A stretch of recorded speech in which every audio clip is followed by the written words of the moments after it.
La FIFA a annoncé qu'elle se retirait de la proposition d'augmenter le nombre d'équipes participant à la Coupe du Monde 2022 et de devenir le nombre de 32 équipes au lieu de 48 comme suggéré précédemment. Ce changement des décisions de la FIFA soulève de nombreux doutes, d'autant plus que les membres de la FIFA étaient déterminés à augmenter le nombre des équipes et que le président de la fédération, Gianni Infantino, a répété plusieurs reprises que la fédération avait l'intention d'augmenter le nombre d'équipes participant à la Coupe du Monde, à commencer par la Coupe du Monde 2022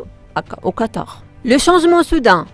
dans la décision de la Fédération internationale du football indique qu'il y avait un accord derrière le rideau entre le gouvernement de Tamim Ben Hamed et la Fédération internationale du football. Bien entendu, ces accords ne vont pas au-delà du simple paiement de pots de vin, à l'instar du régime d'Al-Hamadein avant de remporter l'organisation de la Coupe du Monde 2022 à Doha. Est-ce que les prochains jours révéleront-ils les coulisses de l'accord qatari avec la FIFA?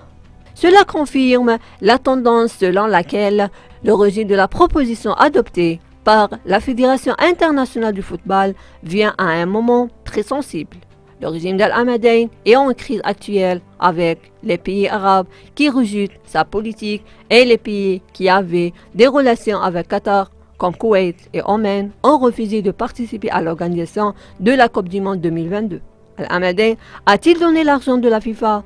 pour renoncer à la proposition d'augmenter le nombre des équipes participant à la Coupe du Monde 2022, ce qui sera révélé dans les prochains jours?